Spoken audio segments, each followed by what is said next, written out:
Dans cette vidéo, nous allons voir comment repérer les produits sans gluten.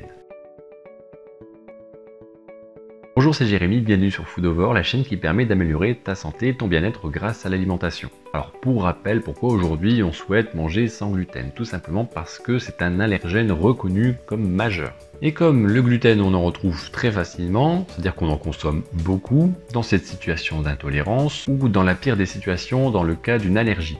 Le gluten a toujours été présent, mais on retrouve de plus en plus de personnes qui sont allergiques ou intolérantes tout simplement parce que le gluten moderne, on va dire ça comme ça, a subi des modifications et les conséquences pour notre santé et notre corps sont pas du tout pareils. Il n'avait pas forcément la même taille, les épis étaient moins gros et aujourd'hui on retrouve des variétés qui sont très résistantes à l'environnement, etc.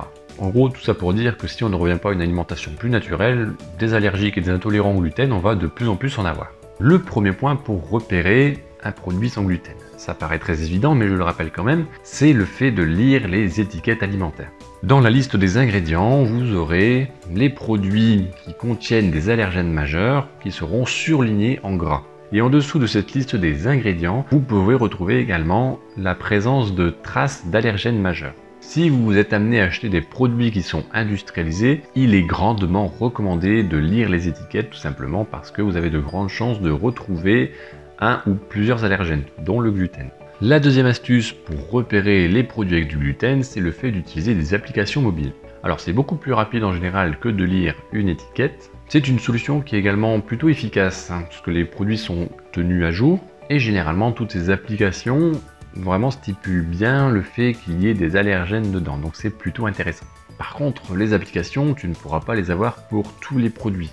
Les produits par exemple plus simples, si je prends l'exemple du pain qui est fait auprès de la boulangerie du magasin, tu ne retrouveras pas forcément le résultat sur ton application mobile. Donc la troisième astuce pour voir s'il y a du gluten dans tes aliments, c'est de regarder les ingrédients. Si tu retrouves par exemple une base de blé, de camus, d'épeautre, tu peux être sûr qu'il y en a. En gros, c'est toute la famille des céréales et ses dérivés. Pareil, si tu veux acheter en vrac de la semoule, du boulgour, de l'amidon de blé, du malt, ou si tu achètes de la bière, ou bien de la chapelure. On retrouve aussi beaucoup de farine, les pâtes alimentaires. On en a déjà parlé, le pain, le son, le tempeh, le miso, le vermicelle, etc. Alors la liste est très longue, tu t'en aperçois, et c'est parfois compliqué de savoir s'il y en a. Une autre astuce, tu le retrouveras sur certains produits, ce n'est pas une obligation, c'est le fait de retrouver un épi de blé barré. Ce petit symbole a été instauré par l'Association française des intolérants au gluten.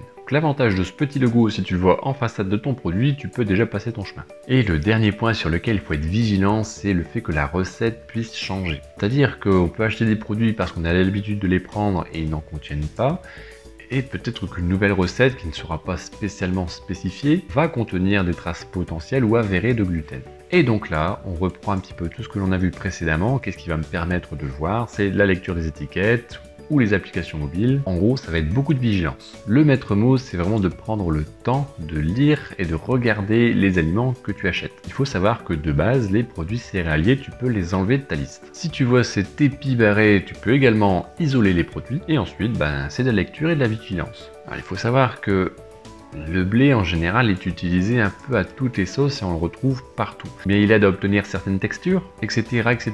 Il a une multitude d'applications techniques qui peuvent être utilisées dans la transformation des produits, donc on peut en retrouver très régulièrement. Et on le retrouve très régulièrement. Environ 90% des céréales utilisées dans les aliments ou même par nature est issu du blé.